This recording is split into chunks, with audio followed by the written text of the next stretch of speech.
ఉద్యమకర్తగా ఉన్నటువంటి కేసీఆర్ గారు వచ్చేసి ముఖ్యమంత్రి అవ్వడం అనేది జరిగింది. ఆ తర్వాత జరిగిన తదనంతరంలో కేసీఆర్ గారు దాదాపుగా 9 సంవత్సరాలు పరిపాలిస్తే ఆ 9 సంవత్సరాల కాలంలో 1,90,000 ఉద్యోగాలకు నోటిఫికేషన్ రిలీజ్ చేస్తే అందులో దాదాపుగా 1,30,000 ఉద్యోగాలండి అవి ఫిల్ చేసేసారు. తెలంగాణ పబ్లిక్ సర్వీస్ కమిషన్ నుంచి 35,000 ఉద్యోగాలు ఫిల్ చేశారు.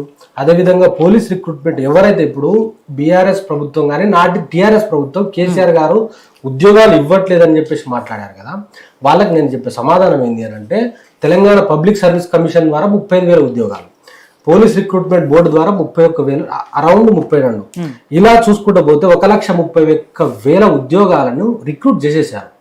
ఇప్పుడు సోదరుడు మన కృష్ణమూర్తి గారు చెప్పినట్టు వాళ్ళ ఎనర్జీ డిపార్ట్మెంట్లోనే దాదాపుగా 5,000 నుంచి 6,000 ఉద్యోగాలకు ఫైనాన్స్ డిపార్ట్మెంట్ వచ్చేసి అప్రూవల్ ఇచ్చేసారు. వాటికి కూడా నోటిఫికేషన్ రిలీజ్ చేసే క్రమంలో గవర్నమెంట్ పోయింది. 1,90,000 ఉద్యోగాలల్లో 61 ఉద్యోగాలకు రిక్రూట్మెంట్ అయిపోయింది. At the same time exams అయిపోయినాయి.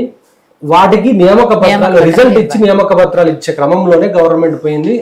కొన్ని మన ఎలక్షన్ కోడ్ వల్ల ఆగిపోయింది. ఇవాళ మీరు అన్నట్టు దానికి సమాధానం నేను కేసీఆర్ గారి ప్రభుత్వంలో ఏం చేశారు, కేసీఆర్ గారి ప్రభుత్వంలో విద్యాశాఖను అంటే సరిగా పట్టించుకోలేదని చెప్పేసి మాట్లాడతారు కదా. మేము అనేది బిఫోర్ 2014లో మేడం, బిఫోర్ 2014లో రెసిడెన్షియల్ డిగ్రీ కాలేజీలు తెలంగాణ రాష్ట్రంలో 0 మేడం. అదే ఆఫ్టర్ 2014లో రెసిడెన్షియల్ డిగ్రీ కాలేజీలు ఎన్ని మేడం? 85. తెలంగాణ రాష్ట్రంలో బిఫోర్ 2014 ఎంబీబీఎస్ సీట్లు ఎన్ని మేడం? 850.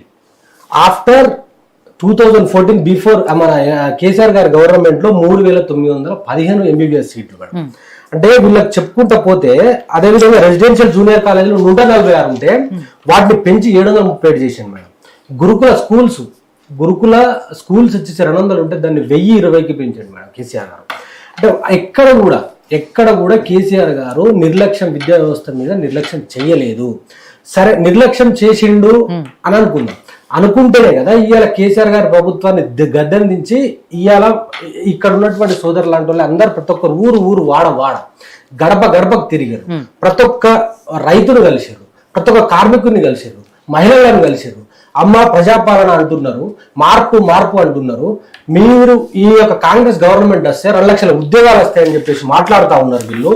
అదేవిధంగా వీళ్ళు వస్తే మా యొక్క బతుకులు మారుతాయి, మా యొక్క జీవితాలు మారుతాయి, మా కుటుంబ భవిష్యత్తు మారుతుంది అని చెప్పేసి ఊరు వాడ ప్రచారం చేశారు. నిరుద్యోగులే చేశారు. వాళ్ళు చేసి 2 లక్షల ప్రతి ఏటా 2 లక్షల ఉద్యోగాలు ఇస్తారని చెప్పారు మేడం. నిరుద్యోగ వృత్తి 4,000 రూపాయలు ఇస్తారని చెప్పారు. నాలాంటి SC ST విద్యార్థులు ఎవరైతే ఉన్నారో 10వ తరగతి పాస్ అయిన విద్యార్థులకు 10వ తరగతి పాస్ అయితే 10,000 ఇస్తా అన్నారు. ఇంటర్ పాస్ అయితే 20,000 ఇస్తా అని చెప్పారు. డిగ్రీ పాస్ అయితే 50,000 ఇస్తా అన్నారు. పీజీ పాస్ అయిన వాళ్ళకి 1,00,000 రూపాయలు ఇస్తా అన్నారు. నాలాంటి నేను PhD చేస్తున్నాను మేడం. నాలాంటి PhD చేసేటోళ్ళకి 5 లక్షల రూపాయలు ఇస్తా అని చెప్పేసి ఇష్టం వచ్చినట్టు హామీలు ఇచ్చి ఇవాళ గద్దెనెక్కి ఇవాళ వీళ్ళు కేసీఆర్ గారు ఇచ్చినటువంటి ఉద్యోగాలను మేము ఇచ్చినామని చెప్పేసి స్వయాన ముఖ్యమంత్రి గారు మాట్లాడడం అనేది చాలా హేయం మేడం. మీరు ఈ వీడియో చూడండి. అంటే ఇలా మాట్లాడము నిరుద్యోగులను అవమానపడతారు. 59,000 ప్రభుత్వ ఉద్యోగాలు ఇచ్చిన ఎవరైనా ముఖ్యమంత్రి రాష్ట్ర ప్రభుత్వం ఉంటే వాళ్ళు విధించే ఏ శిక్ష మేడం ఇది ఇక్కడ తెలంగాణ సమాజానికి కానీ నిరుద్యోగ యువకులకు మనకు తెలియాల్సిన అవసరం ఉన్నది. వీళ్ళ ఇక్కడ కాంగ్రెస్ నాయకులను ఎవరు నమ్మరని తెలిసి ఇక్కడ సమాజం తెలంగాణలో ఉన్నటువంటి ప్రతి ఒక్క బిడ్డ ప్రశ్నిస్తారు మేడం. ఇక్కడ ఉన్న ప్రతి ఒక్కటి రక్తంలో DNA లో పోరాట తత్వం ఉంటది కాబట్టి మనల్ని నమ్మరు వీళ్ళు అని చెప్పేసి పైలట్ గా ప్రయత్నించాలి. ఏరోప్లేన్లలో పట్టుకొచ్చారు ఎవరిని? ప్రియాంక గాంధీ గారిని. ఈమె వచ్చి తెలంగాణ యూత్ డిక్లరేషన్ అని చెప్పేసి ఒక దుకాణం పెట్టారు. ఇందులో వీళ్ళు ఇచ్చినటువంటి చూడండి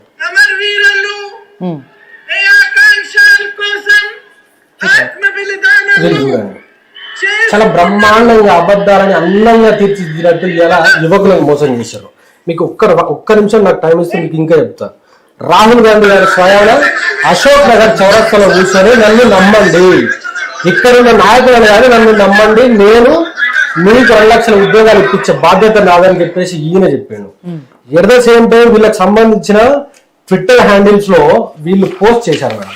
ఎవరు? తెలంగాణ కాంగ్రెస్ సంబంధించిన వాళ్ళు యూత్ డిక్లరేషన్ అని చెప్పేసి మొదటి ఏడాదిలోనే 2 లక్షల ఉద్యోగాలు ఇస్తా అని చెప్పి మాట్లాడారు వీళ్ళు. ఈ విధంగా ఇష్టం వచ్చినట్లు మేడం అమరవీరుల ఉద్యమకారుల త్యాగాలకు గుర్తింపుగా మళ్ళీ